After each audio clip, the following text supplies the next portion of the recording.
Alright guys, welcome back to the Richard Cooper YouTube channel. We're doing a car review today, and I'm sat here with my friend Gary, who runs another YouTube channel, Gary the Car Nut, yeah? Yeah. We'll put a link for his channel below. In this video, we're going to be comparing a Porsche Spyder, the regular Spyder, to my Spyder RS. I'm going to be driving his car, he's going to be driving my car. We'll give you a little bit of visuals and sounds and little bits and pieces from his final edit. What I'll do is link in the description below. I'll give you the full review to the video that he's done today, so you can go check out his channel. Great. But I hope you guys enjoy this. I've been interested in cars obviously for a long time, and I really wanted to see what the difference is between a Porsche Spyder versus a Porsche Spyder RS. Basically, the road going version versus the track one, which you can drive on the street. So let's see how this goes today, and I'll let you guys know at the end of the video whether or not I think that the $100,000 premium for the RS is worth it over the Porsche Spyder. Enjoy. Sounds good. Sounds good.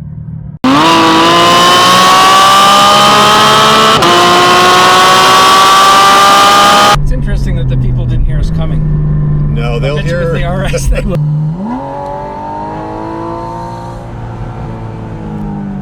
That's so addictive.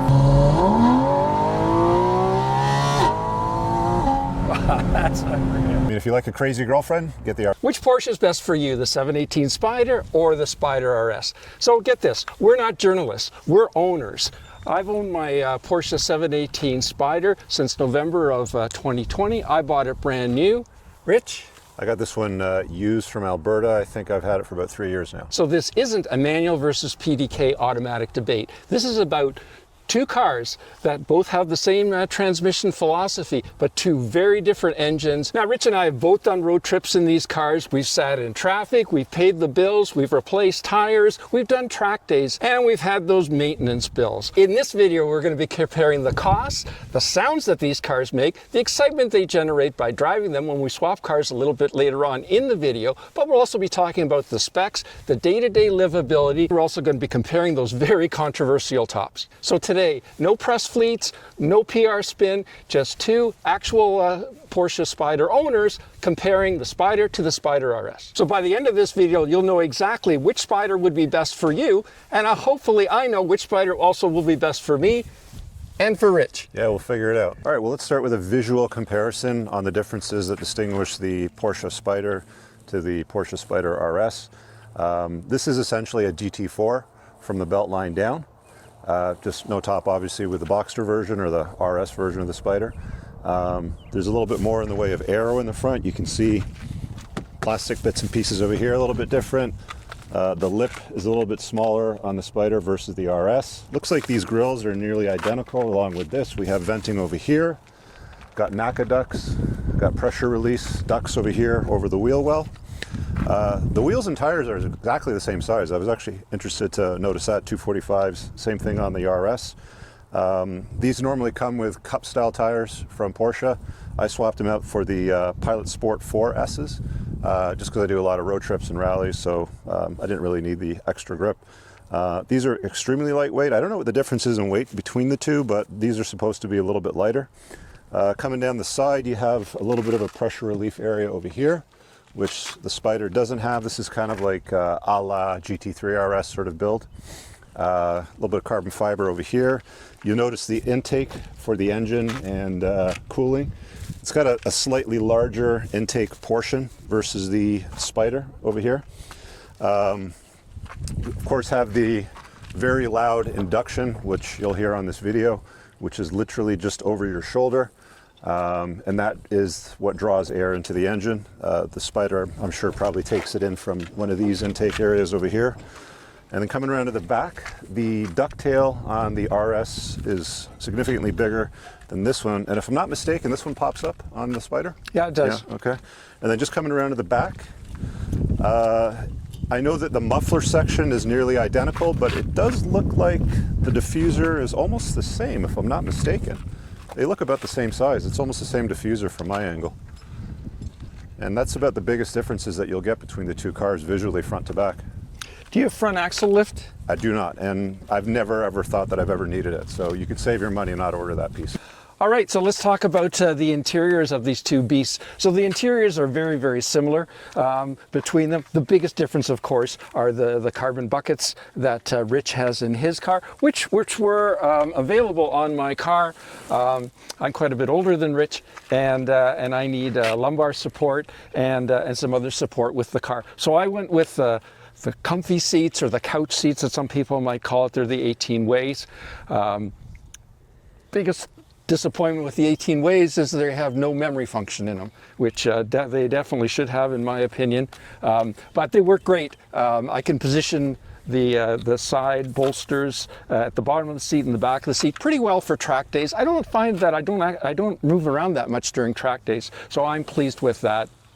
Also, the race techs, I just have race tech on the inserts of my seats and on the armrests. Rich has it on his car on the top of the dash and on the armrest, and it probably came with race techs on the seats, but Rich has upgraded the interior of the car to these P1 Designs, is it? Yeah, a company called P1 Designs down in the States. They'll ship them out to you. They're beautiful. Yeah, and he's also being able to add lumbar support to it, and that definitely helps it. He's also got the red trim around, and because Rich has the Visoc package, you can see that that's highlighted on here too. Rich's car has the Racetech steering wheel. I had a choice of getting Racetech or the smooth leather. I just thought the smooth leather would be cleaner, and that's why I went with the smooth leather. What are your thoughts about the steering wheel? I like the Racetech because it reduces the glare Oh yeah, from good the point. windshield. Yeah, because it's not shiny. Yeah, that's real nice. Okay. So Rich, before you bought your car, what did you think your car would be like compared to what it was actually like when you first received it? Yeah, so like any other automotive enthusiast, I went on YouTube and watched every video I could find on them, getting excited as the car was being transported. It was pretty much what I expected. It's raw, it's connected, very visceral. I've driven a lot of very fast cars. I've had Audi R8, Porsche Turbo, McLaren 720s. This by far is the thing that really connects you to a road the most.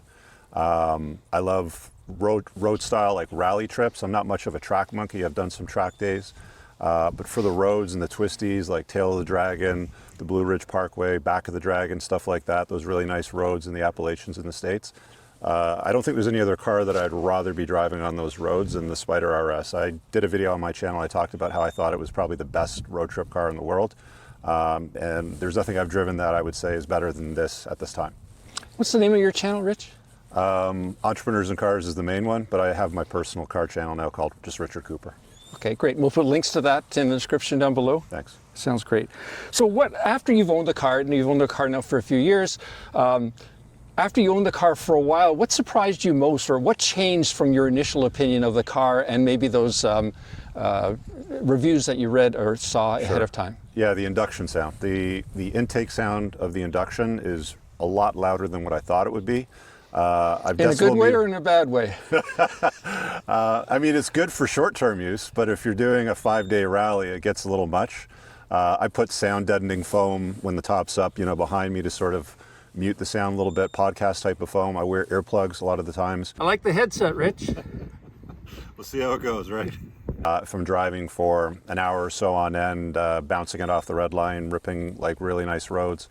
The induction sounds a lot, and you don't hear the exhaust note. So I've ordered a Klein Inconel exhaust for it because I figured it's already loud. I might as well go full loud and turn it right up to 17. But yeah, it's really just the induction sounds a lot more than what I thought it would be, but it's not a deal breaker for me. So what about the theater? Does the theater wear off of that 9,000 RPM shriek, or is it still exciting, or does it become fatiguing, kind of old school? No, I came from sport bikes. I used to ride motorcycles a lot when I was a young man because it's all I could afford. To me, this is the old man equivalent of a sport bike, right? There's no top. You got a real high red line. It makes a lot of noise. You get a lot of the visceral feel and connection to the road. The carbon bucket seats are a must in a car like this, in my opinion, so you can feel everything in the butt too. But yeah, it's an amazing car. So does the launch control in Sport Plus mode still get used after all these years, or does the novelty of using that kind of fade away? Yeah, you use the launch control a couple times just to feel it out. I like that Porsche makes it easy. Brake, gas, off the brake, off you go. That's real straightforward. Other cars I've had in the past, you have to go through a ridiculous sequence of doing different things. The Sport button doesn't really make a huge difference. It just sort of tightens up the shifts a little bit and shifts a little bit higher in the RPM when you're running it in the automatic mode. But yeah, that's pretty straightforward stuff. What about the daily usability reality check, in terms of traffic, parking, cold starts, cabin noise, long highway stints, speed bumps, steep driveways, all that kind of stuff? How does that factor in? All completely tolerable, with the exception of the intake noise over long periods of time when you're loading the engine up. So if you're cruising on the highway and you're not loading up the engine, the induction sounds fine. But when you're leaning into it and you're pushing the car hard, that's when it gets loud. And you do that for prolonged periods of time. I keep earplugs in the car so they go in. Got it. So on top of the front fenders, it has these vents. You ever get stones or anything else coming through those? No, I don't get a lot of sand or gravel or stones coming through those. It's pretty robust build. I mean, all of the bits and pieces on the front over here, they're all plastic, and Porsche designs it that way so that you can pop them out and replace them when they get damaged. What about things like the stickers instead of having actual badges? Yeah, it doesn't bother me at all. I mean, the whole car is PPF front to back. It saves like RAM, and you can brag about it to your buddies when they show up with a heavier badge. Center lock wheels? I don't do any of the tire brake service, so it doesn't matter to me. Although my shop, when they changed the tires, they couldn't get the wheels off because their torque's so high with the center lock, so they had to have a Porsche technician come to them, release the center lock so they could swap the wheels out. It's like the breaker bar's long. I saw it at the shop. It's a bit of a problem. You'd never want to try to change the wheels and tires unless on a road if you have a flat. So keep a puncture repair kit if that's a concern for you. So we're going to show a little bit later about the whole roof situation, dropping yours versus dropping mine. What do you think about the difference between your roof and my roof? Taking it on and off isn't that big of a deal, if I'm being honest. It takes a minute and a half. You can do it a little bit faster if you have somebody helping you, and you've done it quite a few times. The only problem that I really have with the roof is, again, when I'm doing rallies and we're doing some passing in Mexico, let's say, in a legal environment, at 200 kilometers an hour, you get a warning, and it data logs the warning in the computer. So the top's only rated to 200 kilometers an hour. After that, it's not really designed to take those kinds of speeds.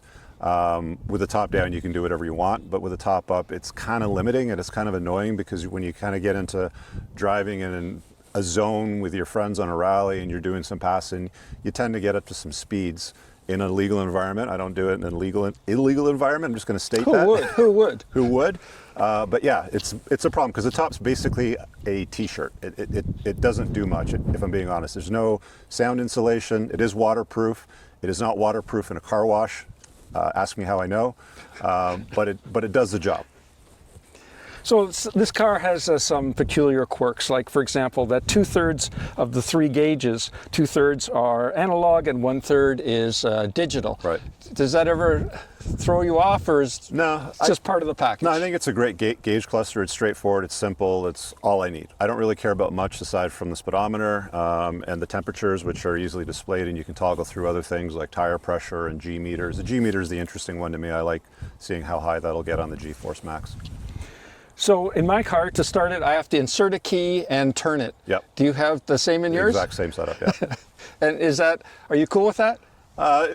You know what I'm not cool with is a car that I paid almost $300,000 Canadian for, and I have to toggle the rear view mirror from daytime to nighttime. Oh yeah. Whereas in like a $20,000 Kia, it's automatic. Yeah. Okay, I get it. And what about the audio system? It's adequate, but I mean, the audio system's the intake and the exhaust on this car. When you start up the car and you're driving it on the street, which buttons do you press? Valves open if I want to make some noise. Aside from that, I don't really touch much else. No? What about it shutting off when you come to a stop sign? It doesn't have start-stop, no. Oh, it doesn't have start-stop? No. Okay. That's one thing my car does. I don't think the RS cars have start-stop, if I'm not mistaken, Oh, so I none see. of them have that implemented. When you were purchasing this car, was there anything else that you were considering as an alternative? No, I had my mind set on this because I've always liked the look of the Boxster. I like the side profile, I like the mid-engine design. So when I heard Porsche was going to have like a final swan song and put the GT3 motor in the 718, I was all about it. I'm like, yeah, I got to find one of those and get my hands on that. Planning on keeping it? For a while, yeah. Till something better comes along. And unless there's something better that comes along, but I haven't seen anything that's more appealing to me. So right now, I'm married to this. All right, Rich, let's talk money. Yeah. So what did you originally pay for your Spyder? It was a year old when you bought it? Yeah, it's maybe 10 months old. I paid $285 Canadian for it. So there was a lot of options on your car. Now your car doesn't have the magnesium wheels, which was a $15,000 US option. Yeah. And if you were buying it new, would you pay that? You know, I've thought about that for the weight savings, and I think I'd probably get it because it would improve the value of the car because I think it's a more premium option. Yeah. I'd like the look of these aluminum wheels better than the magnesium wheels, but the magnesiums have grown on me. But I think for the purposes that I use, because the magnesium's a little bit softer, I've heard people say that they tend to bend or break a little bit easier if you use them for hard road driving. And that's my style of driving. So I think for that purpose, like this is better on this car. If I were to have a garage queen, they would have magnesium wheels for sure. Yeah, and you mentioned earlier about you switched the tires from Cup 2s to 4Ss, which I did exactly the same thing. Yeah. Even though I track my car, often when I end up on track days, there's rain. Yeah. And any experience with when you had Cup 2s? I think you have Cup 2s on another one of your cars too, don't you? I actually have Cup 2s on my Turbo, and I'll be honest with you, I don't think they're worth the money. Yeah. This didn't come with the Cup 2s. I think this had the other option, which was the Potenzas. Oh yeah, right. The Bridgestone option, because I think they had the option of one or the other. Pilot 4S tires are fantastic tires. The G-Force Max on this car indicates 1.56 Gs. That's a lot for a road car with tires that are good in pretty much every condition and have some life to them. So I don't think it's worth spending the extra money unless you're an absolute track monkey and you want to get that extra 1/10 of a second out of a lap. Yeah, and they definitely don't last as long, Cup 2s. My friends tell me that, especially on track use or when the weather's a little bit cooler or those kinds of situations, they wear out much more quickly than the 4Ss. Yeah. Any unscheduled visits to the dealership? No, I can't think of anything I've had to bring it back for. Oh, with the exception of a recall notice they had with the Spyder RS and the GT4 RS where the center lock had a recall for some, I don't know, they might have come off or something like that. The parts number on this car was fine, so it was no other issue aside from the inconvenience of taking it to the dealer. All right, so we'll drop the top. Just open the other door over there.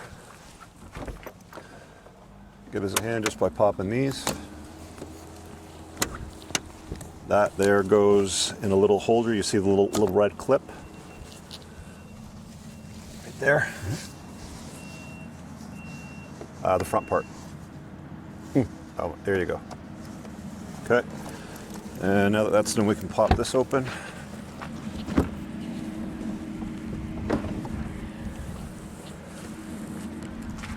All right, and then we'll take this bit off, which is those. You're gonna pop the plastic piece off this over here.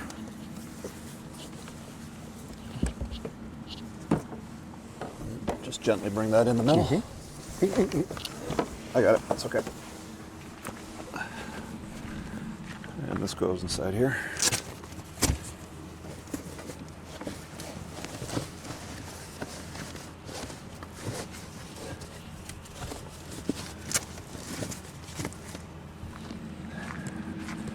There's a lever over there, if you can squeeze that and then push it.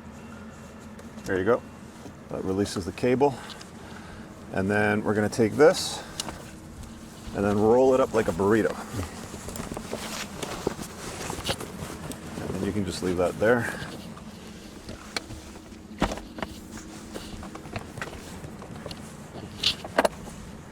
And then just drop that inside here. And you got to fiddle with this to get it under. So just make sure the rubber seal's under there. And you're good to go. And then just latch that down. And voila. Yeah, not so bad. Not so bad. How long did it take to get used to that?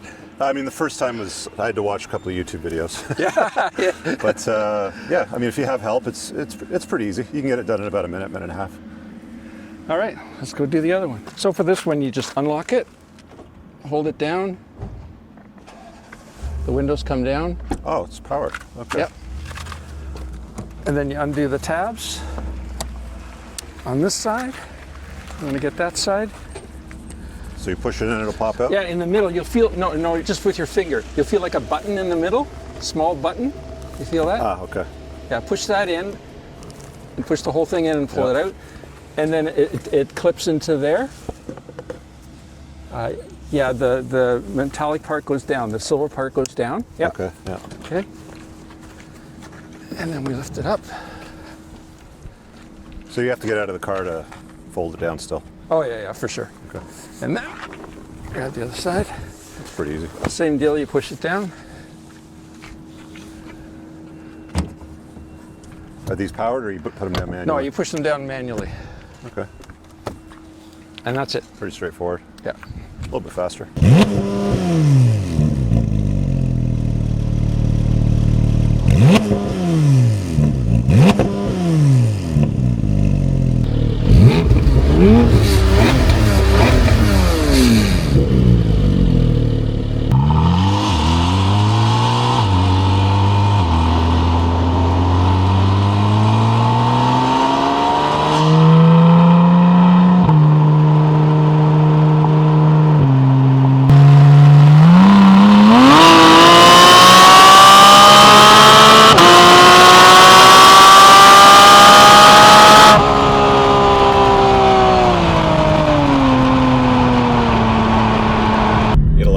Out of your tank, I can see that right off the bat. Yeah, for sure. I get like about 520 is what I usually read.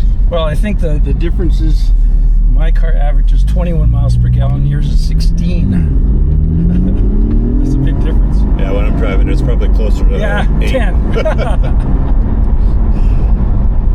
Well, this is a lot more subdued right off the bat. Yeah, I'll bet. No induction sound at all. Nope. This is a little bit different than my car. And I don't have any heated that's seats. unreal, eh? That a car for, over 100 grand, you have to actually set the temperature and how high the fan is going, and you can't just dial in the temperature. Yeah. Now, how hard do you want me to drive your car? Not too hard, but enough that you can see what it's like.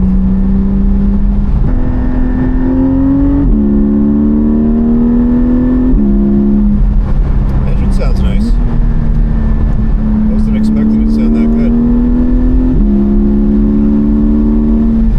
Once you get over 4,000 RPM, it sounds decent. Below that, it's awful.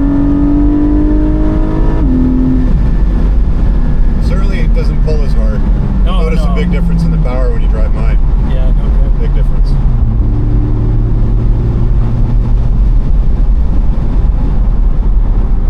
This is, right off the hop is like a general observation. This car feels like 8/10 of the RS, Yeah. and the RS feels like it's like an 11 out of 10. So It's what's just- 8/10? What's 8/10 out of 11? It's, I would say it's about 3 points lower on feel just off the hop. But let's do the full course. loop and we'll see how it. Yeah. For sure. But I would say on like regular driving on a rally style drive, if you're with very similar cars, this is like the seat's very comfortable. It's more than adequate. It's got plenty. It's just that mine feels it's like a crazy girlfriend. You'll see when you drive it. Yeah.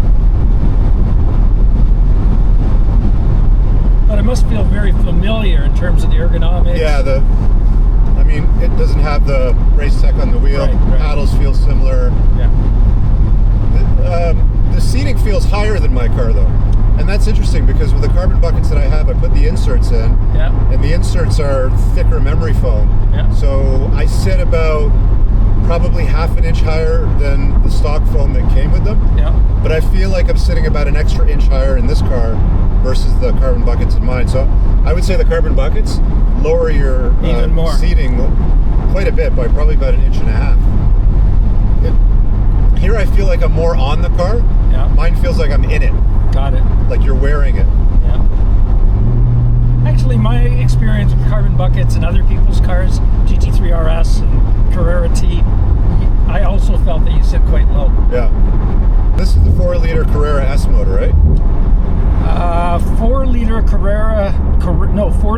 standard motor, but that one is 3 liters with a turbo on it. Okay. That motor bored out to 4 liters is this one. Got it. Considerably quieter, yeah. Does PDK Sport speed up the shifts like it does Yes. in my car? Yeah, it does. Let's take a little bit of that. Thank you very much. How firm does the suspension feel? This Compared is to softer. yours. I would say this is probably 15%, maybe 20% softer. Try the shocks. But some of that might be in the softer seating. Oh yeah, right. But it feels, it feels like a Cadillac compared to my car. Yeah. I actually prefer a softer setup, Yeah. so I can Okay. lean into it. Yeah. Front end doesn't feel as grippy, as confidence-inspiring. No. I can put it that way. No, I'm sure it's not. Sounds like a Porsche though. It's very refined and Yeah. it feels good.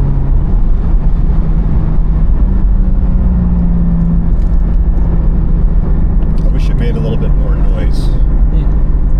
Induction noise or exhaust noise? Both. Both. Yeah, it's missing the theater of the RS. Yeah. Big time. That's a nice sound.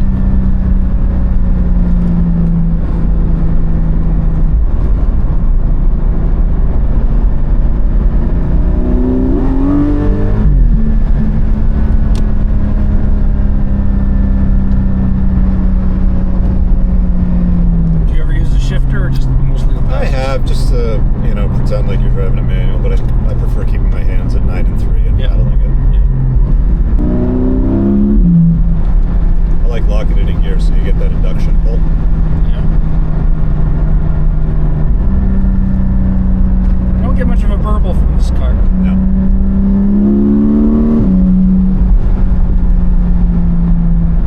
Do you feel like you're sliding around the seat? I know you haven't really done much. No. I'm not driving it hard enough to really Yeah, true. Yeah. slip around too much. But the buckets are nice. Like when you're in, you're definitely in the car. You're definitely wearing it. Turning circle is pretty similar. I like the softer suspension. It eats up the bumps nicely. Have you ever bottomed yours out? No. No, I have. Have you? On rough roads, yeah. Rough roads, I'm driving along, and what I thought was a decent clip, nothing special, and all of a sudden I can feel it bottoming out. Now it was like undulating, kind of thing. It wasn't Yeah. choppy. Not too much. Have you scraped the splitter? Nope. No. Definitely less front end grip than the RS. Yeah. Yeah, the RS tracks beautifully. Not that this doesn't, it just tracks a lot better. Yeah, sure. It's interesting that the people didn't hear us coming. No, they'll I bet you hear. with the RS, they will know. They'll hear the other car coming though, that's for sure. I'm just sitting here thinking now, is this car a better buy than mine at the price point? Or is it equivalent? Like you get your money's worth out of the RS. And I'm gonna go with you get your money's worth out of the RS. I think it's worth the money. It's worth 2 of these? Well, you driving, you tell me what you think. Yeah, that's the plan. But I like driving my cars hard. Yeah. I'll drive them at 10 tenths.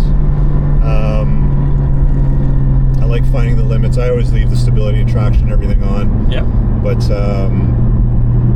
yeah, there's a real feel to it.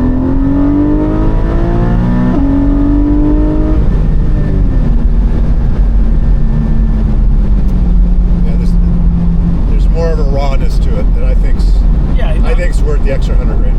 Yeah, for sure. This was the first convertible GT car, right? Yeah. I think it's incredible that Porsche made this into an RS. Yeah. That they chose to do that. Yeah, that's why I wanted it. I was just like, I must have this now. Yeah.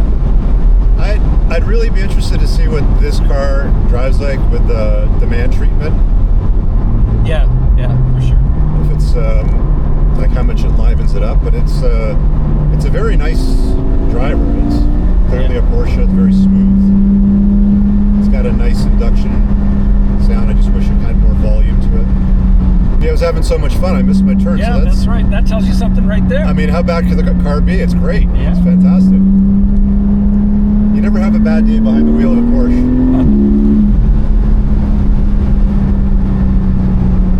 And you know what? The power, I mean, getting out of my car and driving this, you're like, it's down on power. Of course. Right? After I've driven it for a little bit now, it's just like, it's fine. It's more than adequate. There's nothing like a flat six. They just sound amazing. The highway at 70 miles an hour, interstate 75 miles an hour, whatever. Can you talk? Yeah. Yeah? Yeah, this car's much quieter. No, but I mean your car. Oh, yeah. Yeah. Yeah. Because I got a friend with a GT4 RS, he says you can't. Yeah, the problem with the 4RS is the intake location in the cabin. From what I understand, there's a lot of resonation. There's a boominess to it, which they solve with the Spyder RS. Box is under the cover. It's not in the cabin itself. There's a little more theater to the downshifts. Oh yeah. The 981, the previous generation to this, has that. Glad I got to try this back to back with the exact same tires. Yeah. The only good difference point. is the suspension in the car itself. Yeah, good point. But the mechanical grip off the tires will be exactly the same.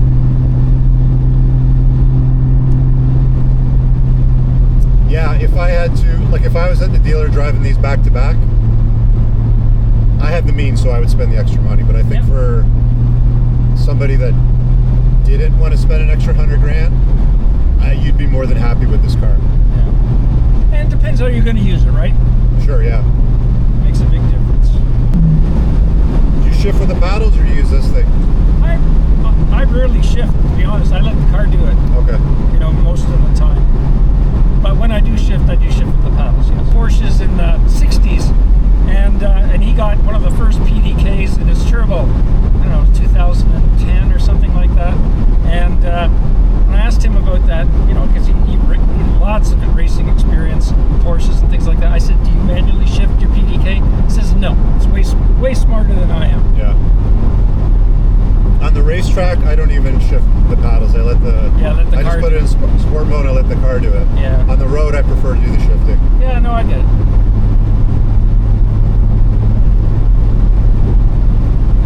Very similar wind noise with the cabin with the top down. It's like the same. Yeah. If you were to track your RS at Mosport, for example, given the speed, I hit 240 on the back straight, kilometers an hour. It's 120, 140 miles an hour. Your car's limited to 120 miles an hour with the top up. What would you do? Drive with the top down, hopefully that it's sunny? Yeah, just wear a helmet and drive with the top down. Yeah. You do have to wear arm restraints, so that's the only problem. To folks that said that, I said, well, what about if it rains? They said, you're not going to be going 140 miles an hour in the rain anyway. Yeah. You're right, I'm not. Yeah. And by the way, the car's not speed limited when the top's up. No, I know You'll that. just get the warning. Yes, yeah, I realize that. But I understand if you go over that, it does tend to stretch the top. That's what I've heard. I mean, obviously you don't know. Yeah, that's what I'm concerned about, because it logs it every time it happens, and if you bring it to the dealer and say, hey, my top's, it's not really in shape anymore, it's kind of stretched out, can I get a new one? It's still under warranty. They'll probably tell you to get lost if you've data logged over 200 several times. Yeah, I'm sure they will. Yeah, you wouldn't want to drive that car at Mosport with the top up. What is this guy doing? You ever put an exhaust on this? Would I know? I just don't see it being necessary. Like I say, most of my enthusiast driving, if you want, is on the track. Yeah. And it sounds great. When it's 7,000, 8,000 RPM, it sounds great. So I don't really see the point. All right, well, your turn. Yeah, I can definitely feel that I'm sitting lower. The difference in sound. Yeah. And you don't even have the valves open yet. No. So how do you set it up when you're driving? I'll do that, and I'll put it in manual mode and shift manually. Right. Sensation of speed is so much less. You know what I mean? Like I feel like I'm going so much slower than I'm actually going. Keep in mind the tires are still a little cold.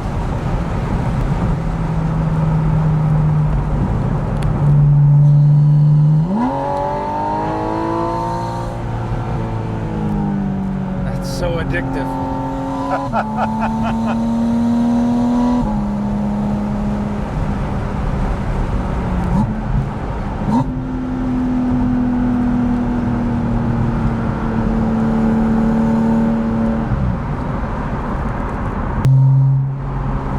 so familiar, but so different.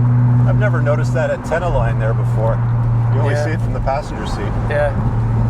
How often do you sit in the passenger seat? Never. Today's the first day. You'll notice the induction sound will change with the valves open versus closed. Like if you close them, you get a slightly different induction sound. Oh yeah, I can tell a difference, even when you just tip in a little bit.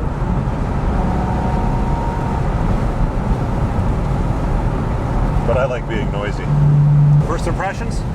Yeah, it's amazing. I mean, you see it, you hear about it in the videos, you read it, you know, in the reviews, and that kind of thing about the, you know, the excitement, the visceral feel, you know, that kind of thing. But till you're sitting here, till you got your hands on the wheel, you know, it's just.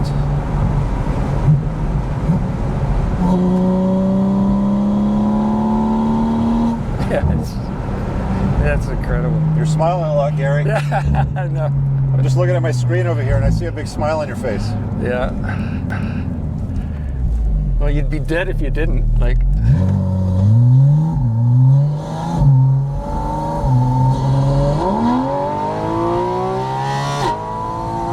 Wow, that's unreal.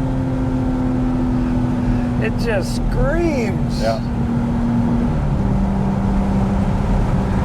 It's ridiculously loud. Like, It's ridiculous. I think the Porsche engineers were like, let's deafen people with this thing. And you can't really hear the exhaust note, huh? No, you know, you're right. You just hear the shriek of the intake, right? Yeah, it's just the induction sound. Like you hear the valves doing their thing at 9,000 RPM. It sounds like a chainsaw. That lady clutched her dog even tighter when she heard us coming. Wise woman. Yeah.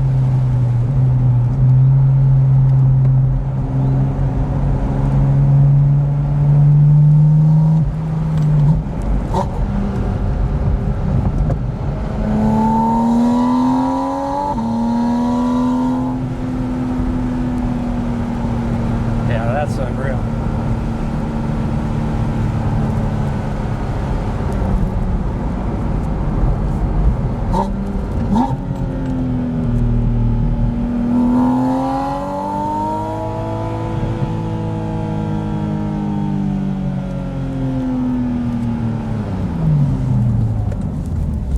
That's unreal. I'm so into the sound I forget to use the direction signals.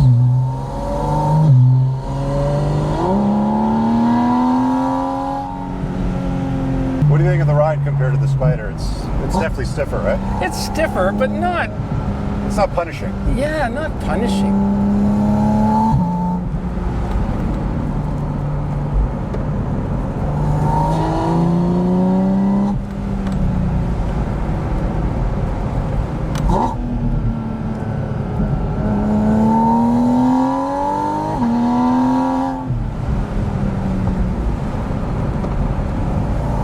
You notice a difference in the front end grip difference levels? No? I haven't noticed that. No.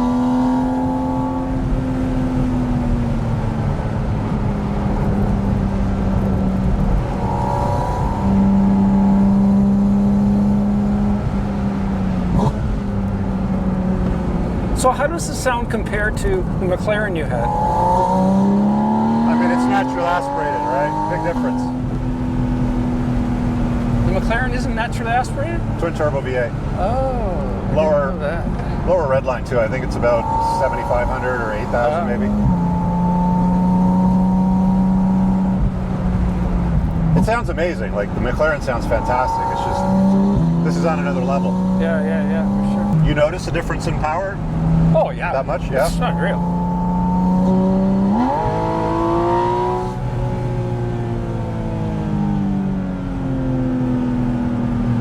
Yeah, so this is a 50.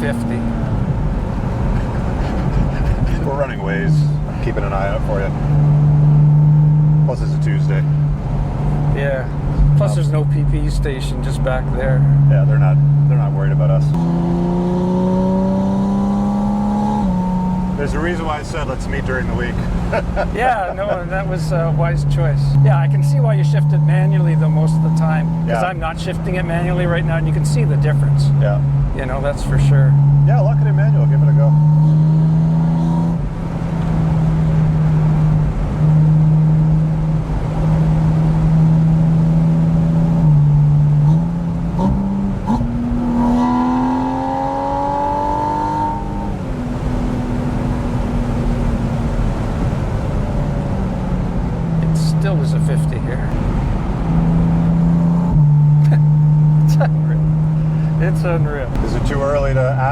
worth the extra 100 grand? Yeah, you know, you know, it's. I mean, it's a parts bin car, right? Oh, for sure it is. Front suspension off the 991 911, ceramics off the GT3, Yeah. engine out of the GT3, basically a 718 body. It's a parts bins car. They just slapped it all together and said, there you go. Yeah, I think there's a little more to it than just that. There you go. Yeah, they did little tweaking and, Yeah. little, Turn around little here. quirks and features thing. Actually, Yeah. make a right over here. There's Okay. a nice road right here, too. Yeah. This will just loop us back. Okay. Sometimes there's a little bit of debris on it. I don't know if Yeah, it's I'm washed just gonna away yet watch or for not. it. I'll just watch for it. Just keep an eye around the corners. Yeah.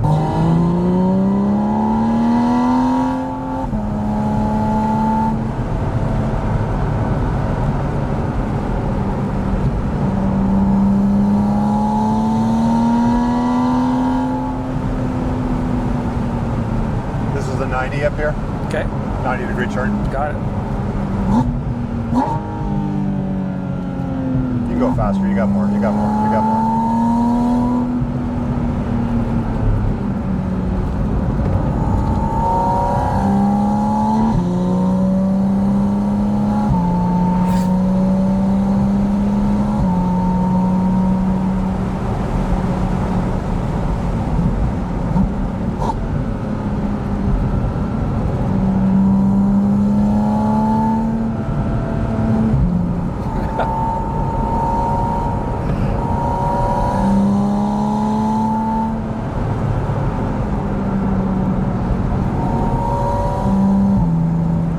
When you put the 4S's on, did you notice that it was a lot rougher? Like almost like driving with snow tires on? No, No? I didn't notice much difference in the ride quality. My car came with Cup 2s, and I found when I switched them, although I was expecting it, but they definitely felt a lot rougher.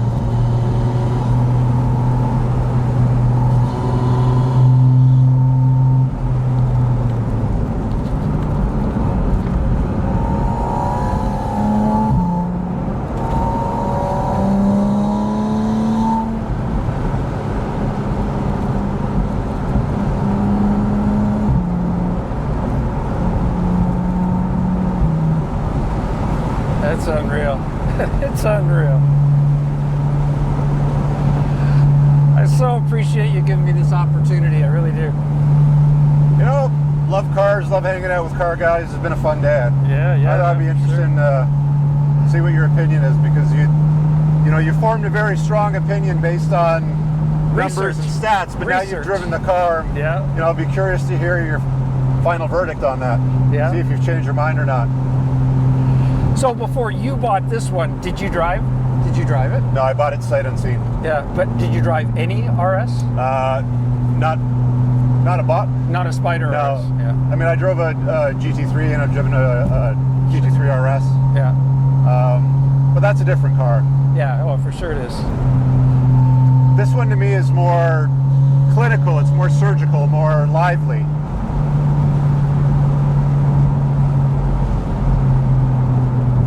Which is interesting, because when you hear them talk about the design elements of it, Porsche claims that this is their most road-focused RS car. So Yeah. maybe that's the thing, like on the road it just feels that much better. Whereas the other cars are all designed for the track. You're giggling an awful lot, Gary. I know. You're giggling a lot. I know. You're gonna make a right up here at the stop sign. Okay. Oh, that's amazing.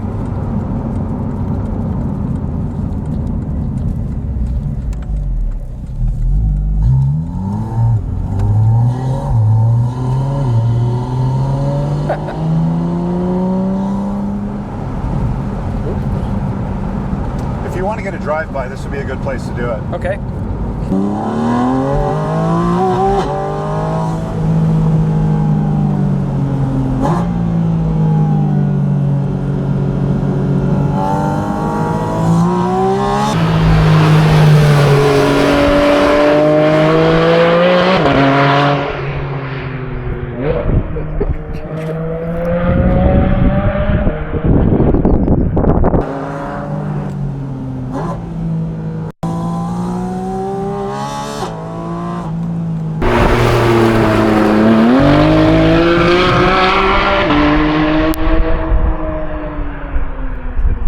Another difference I noticed, your car runs warmer, much warmer. Yeah. I got 88 on coolant temp and 96 on oil. Yeah. And I was just hammering the crap out of it back there. Yeah. The temperature barely moves, but I noticed yours, even just on mild driving, it sits around 100 on both. Yeah, that's true. It does sit quite warm, that's for sure. And I noticed on track days it's right up there in August. It never overheats, Yeah. but it's always up there. Yeah, this car is remarkable at its cooling. It has no problem keeping the engine and oil and temperature ranges that are nice. Yeah. So it's not bad as long as you're not leaning into it. Yeah. Like you don't hear the induction when you're cruising, right? Yeah. Yeah. No, that's right. But as soon as you lock it into gear, and then the revs start to build, it just gets louder and louder. Yeah, that's for sure. So what's the verdict? Yeah, it's pretty tempting. It's pretty tempting. And if there ever was a time, now's the time. These things are a little below MSRP. Mine's a little at or maybe slightly above MSRP. You can get these now. There's lots of them out there. Some really nice specs out there too, if you look on the Auto Trader. Yeah. I was reading a quote yesterday, actually. It was saying that 80% of the ones sold in North America have the VISAC package. Oh yeah, I think the vast majority of orders would have that box checked off. Yeah. Most of the ones that I've seen for sale are carbon ceramics, VISAC, very unique colors, even PTS colors. Yeah. And it seems like 50-50 opted in for the magnesium wheels. Wow. 50-50. Wow. That's incredible. Would you have gone for paint to sample?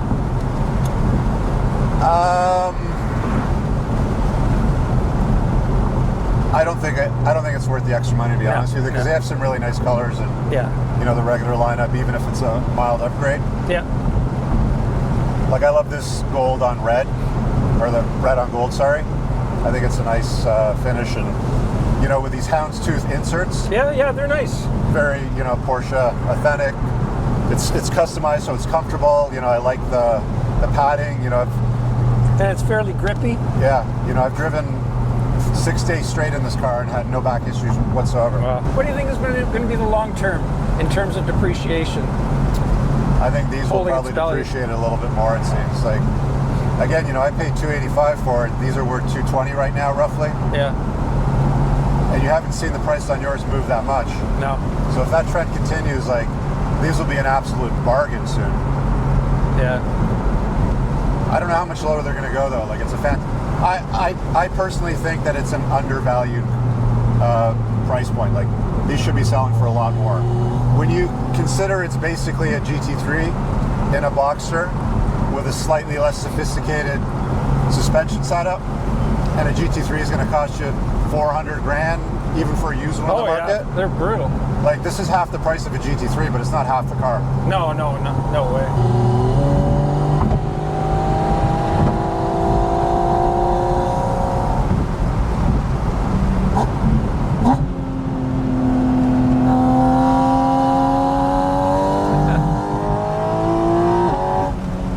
And that's why you leave the stability control on. All right. So, what do you think?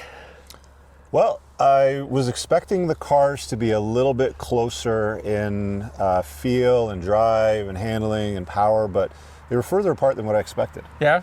I figured the Spyder is probably about, if we're going, at a mark of 10, it's probably 8/10 the car of the RS. Yeah. And in some conditions, the RS feels even a little bit more like when we were driving, I said it's like an 11/10 car. Yeah. sort of thing. 11/10. Yeah. So it's a lot more exciting. You sit kind of like in the car. The car's on you versus the Spyder. You almost feel like you're sitting on it. Yeah. In some instances, the Spyder almost feels like it's a Cadillac compared to the RS. Like, that's how different the two are. Again, I thought they would be a lot closer in feel and driving experience, but Spyder's a very nice car. If you're a road tripper and you want a nice car that's very capable and competent and drives well, you won't be disappointed. But if you want to go if you like a crazy girlfriend, get the RS. No. Yeah. That's right. That's right. You know, like the Spyder RS is phenomenal. I mean, it is phenomenal. I couldn't stop smiling. I couldn't stop laughing. Yeah, I saw that. mean, it was great. I mean, it was an amazing opportunity for me to drive it, and I can really, really appreciate what that car is. Is it worth 2 718 Spyders? I don't know. You know, it depends. You know, it depends on who you are and depends on what your needs are. Yeah. You know, I think that's the real difference. I mean, for someone that does a lot of road tripping, I know you do a lot of road tripping. That's what you really enjoy the car for, right? Yeah, yeah. And I know a lot of your buddies, from what I've seen of your videos, you know, have McLarens. You know, what else is R8 V10s? You know, all that kind of stuff. You know, so the RS is a better fit for that crowd. Yeah, you know? it's a genuine road ripper. It's you know, like I said earlier, it's almost the equivalent of my 20-year-old self driving a sport bike, but you're sat in the thing wrapped around you with 4 wheels and more contact patches. It's the adult version of a sport bike, is what it is. Yeah, no, and I totally get it. You know, I remember years ago we went through the Honda S2000s. Yeah. You know, that was again a 4-wheeled version of a sport bike, right? Yeah. You know, and that kind of thing. And I think this is the next step. Yeah. You know, from that. You know, and that's you know, and I totally get it. You know, so is it worth it for me to what about make you? the move? You know, You gonna trade it in, or that's. what do you think? I probably won't. You know, Okay. I'll be perfectly honest with you. I probably won't. Yeah. I mean, it was a great experience. It's a great car. I can see where the money is, you know, and that kind of thing. And as I've mentioned before in my other video, you know, where I was trying to decide whether I should make the move up to an RS or not. You know, I said in that now's the time, because the resale value on your car and the RS now has somewhat below It's MSRP. down and yours is holding. Yeah, mine's holding, and in some cases might even be slightly above. You know, so if there was ever a time to do it, now's the time to do it. And there's lots of RSs available on the market right Yeah, now. some great builds out there. Yeah, you know, whereas when they were new, you know, you'd have to go to the dealer and you have to be allocated, and who knows how many take hands you had to buy to be able to get on that list. Yeah. You know, so that kind of thing is definitely there. I mean, it's definitely going to give me something to think about. I'm not a snap judgment kind of guy. Yeah. You know, but I mean, it really is. It truly is an amazing car, you know, and I appreciate the opportunity to have this day with you. You know, spend the day with you, and Yeah, happy to do it, man. and drive the car, and especially drive your car. You know, I mean, that's just phenomenal. Now, you do know that Porsche is planning to bring out a replacement for the 718 series, Yeah. and it is going to be gas. You I know, there's heard, going to be a gas version. But they keep flip-flopping, you know, they went, Yeah, it's going to I be know. electric, then it's going to be gas. I then it's know. gonna be... We'll see. I mean, I was hoping that was the last swan song. That was one of the big pulls for me, is like, this is the last internal combustion engine GT3 motor, and then they're discontinuing the car, but then they flip-flopped on that as they do. So I don't know what that'll do to the values, and at the end of the day, I don't really care, because it's like, cars are to be enjoyed in my eyes. Yeah, no, I agree with you. I agree with you 100%.